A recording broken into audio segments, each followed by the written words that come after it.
Hello, this is Firebreather238, and you'll be watching What Deku Had the Clone Army as his quirk. Now, I will advise, this AU of My Academia will be similar to the canon. He is bullied by everyone believing he was quirkless. He is mainly not, he is still loved by his mother, basically bullied by Bakugo like regular. He is told he couldn't become a hero. He was told, he was almost killed by a sludge villain, pretty much, but failed. Saved by All Might. Was told by All Might that he couldn't become a hero without a quirk. Now, it would change when we come to the second sludge attack. So, after he was told he couldn't become a hero without a quirk, he was basically depressed and pretty much decided not to become a hero at all. So, he ended up pretty much started walking home towards the house, and he ended up pretty much walking on the way to get to the second attack of the sludge villain. Then, when he sees that Bakugo is struggling to get out, and seeing that the pro heroes are not doing anything to help, he started really just praying for a hero or someone else to save him. And out of nowhere, a 12 soldiers, white armor squad appear out of nowhere and approach the villain. Started shooting at it while rescuing Bakugo at the same time. This resulted in everybody who was watching in complete shock, as they didn't expect a small military force to just show up out of nowhere and help out, or pretty much just didn't expect them at all. But like after they defeated the villain and saved Bakugo, the pro heroes immediately just started like asking them like questions, like who they are, why you're here, and who do you work for? And instead of answering to the pro heroes, the soldiers end up just walking away from them towards Izuku, where they stood in front of him and saluted to him with supreme authority. This action shocked everyone, the pro heroes, the civilians, Bakugo, even Izuku himself. They didn't expect that a stormtrooper squad would just salute to a kid like this. As the pro heroes tried to talk to them more, they still wouldn't talk to them at all. Like they don't exist. So out of options, Izuku decided to take things into his own hands and just talk to himself. And he started asking the same question they did, like, who are you? And they responded with, we are the 107th Clone Trooper Company. And when Izuku asked who sent you here, that's when what they said next shocked everyone, especially Izuku and Bakugo. When they say that, sir, you're the one who summoned us, since you're the one who basically generated us to save the boy. This shocked everyone to oblivion, since they didn't expect someone, let alone a child who is 14 years old, to able to summon an army at any time.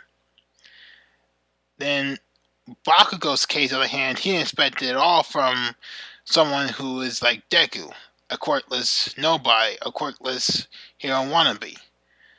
And for Izuku, this was a complete shock, since he was sure that he was quirkless because that's what the doctor told him, not what everybody else told him. So when they told him that, he was like in shock, but also in denial. He didn't believe what they said, so he just didn't believe at all.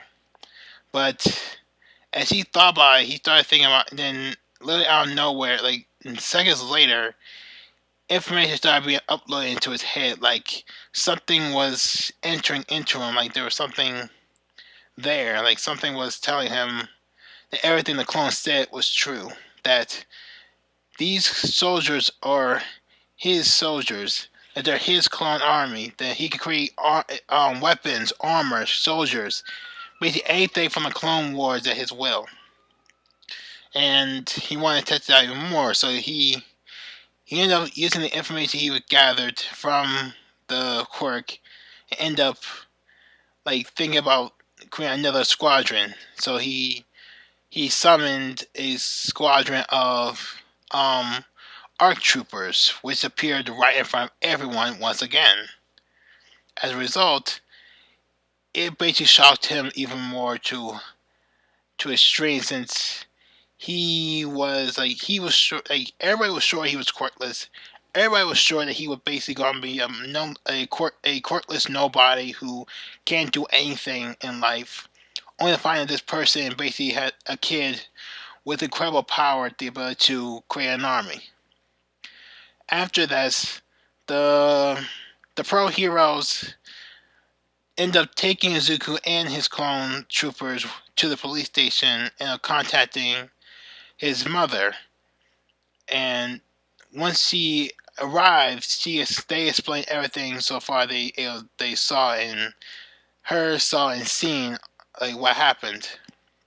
So Inko was in shock when she heard that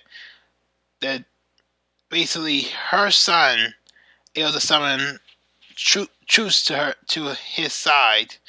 At first, she didn't believe it at first until he ended up trying to prove that it was true. He summoned another squad, but this time it was the 501st Clone Trooper Corps, at least a squad of it. And she was in shock completely, as she just say 3 squads of soldiers just stand there and like as a military guard. So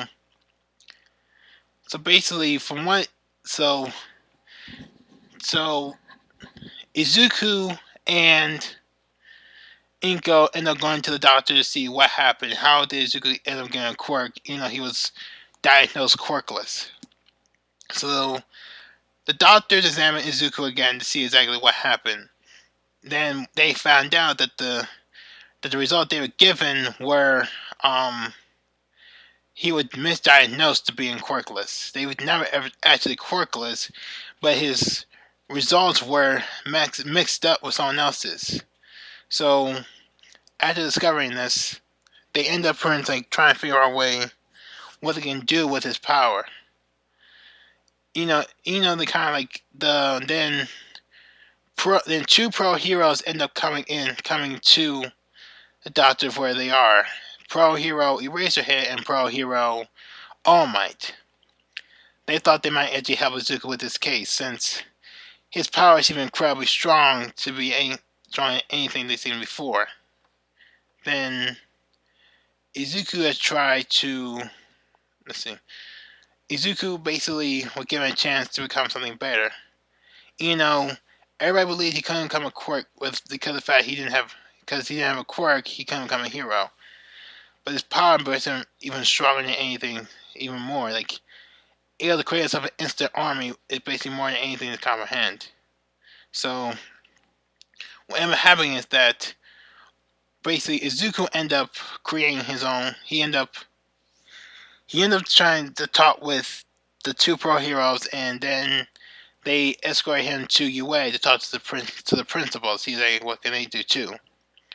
So they end up talking for like a good couple of hours, like good hour or two, with the pro heroes plus the police commissioners thinking like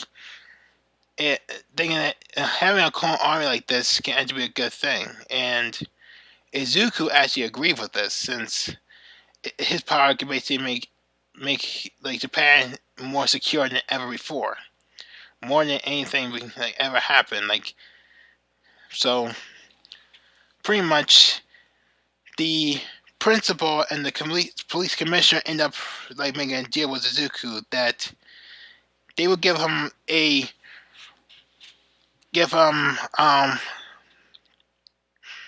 100 acres of untouched land, so he could be able to build a base of operations for him and his army.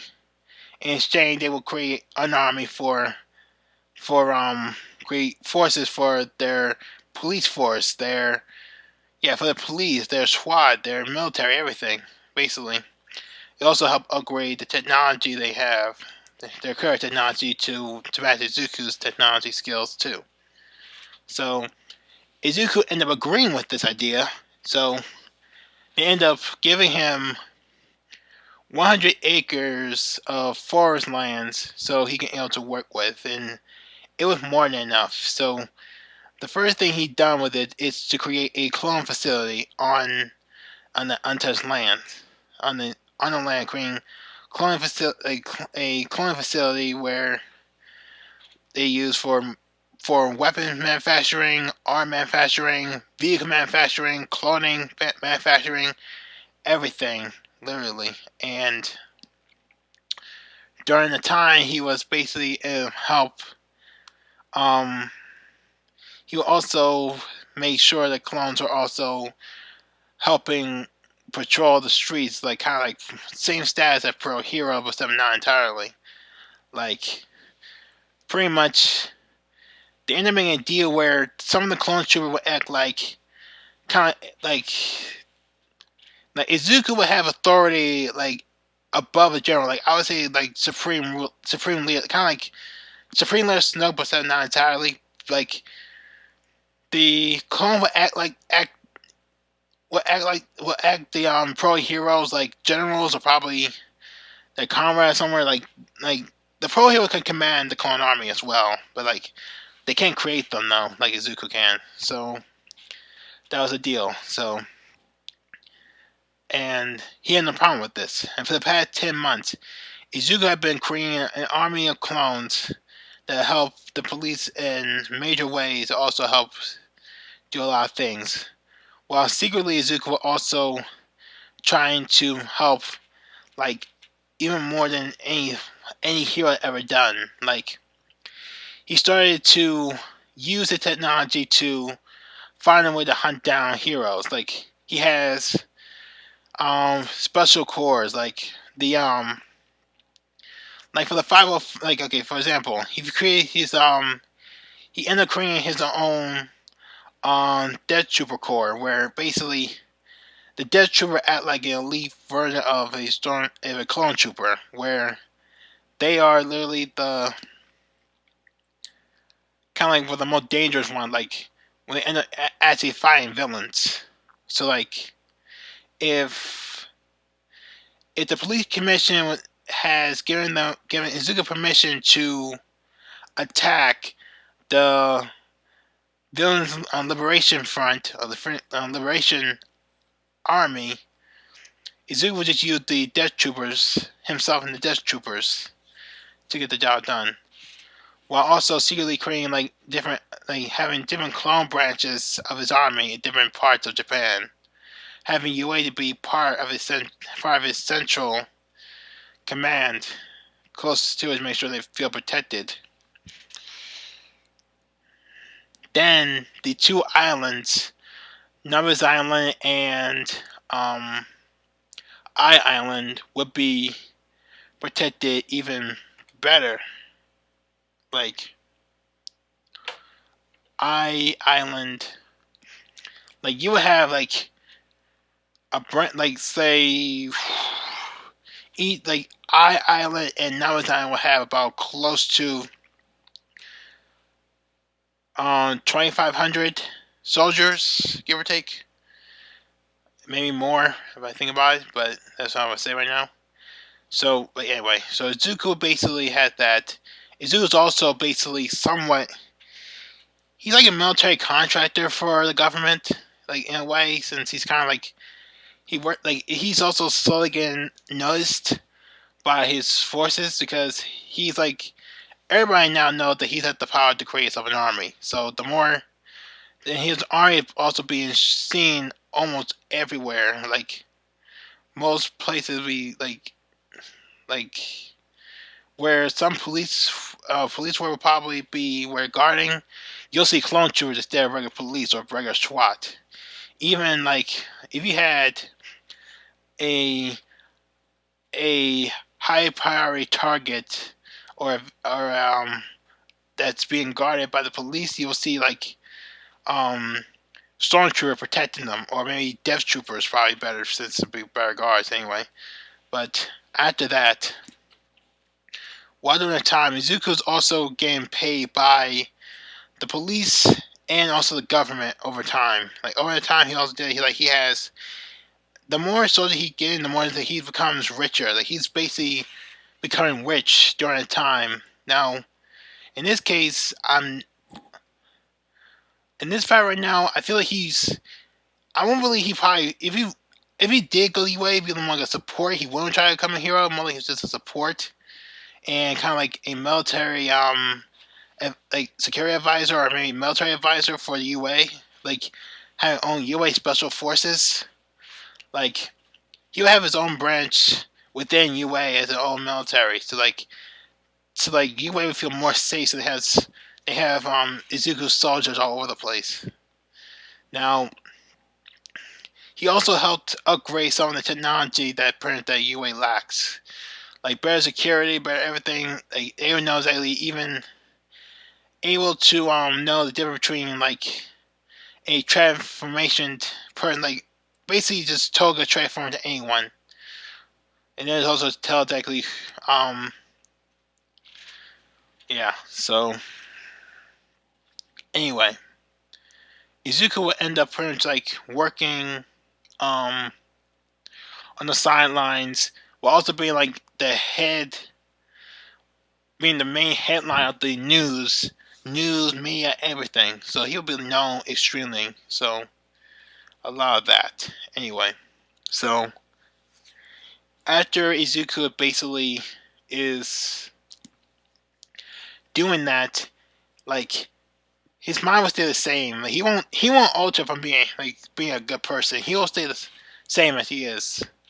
But like he is worried that the villains will try worry about villains. That's why he's going to have to go behind heroes' backs and try to infiltrate their ranks. So he been having secret. He's been building clones to also secretly infiltrate the facility of the clones. I mean, the bases of the villains. Like he has infiltrated the League of Villains, the Heroes of Saikai, Heroes of Saikai, the Liberation Army, almost every villain organization around the planet. And he's also in contact with vigilantes that kind of see.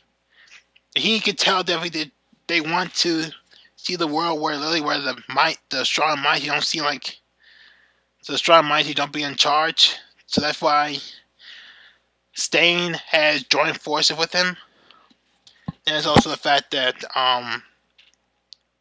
Izuku will also he'll make sure to take out anything that seems like a threat to the world as well as himself. So that basically means All for One, like the main targets of the clone army would be All for One. That's real target. All for One would be the main target. Overhaul, I think Overhaul and Hiroshika can be convinced to join his side since he kind of wants to see the world be before Quirks, and he can see that, but using a girl like that he can't do it with a girl. He seems like a child abuser, so he'll try to convince him not to do that again. Then the villain Liberation Army, they might have to be taken out since they're kind of more complicated.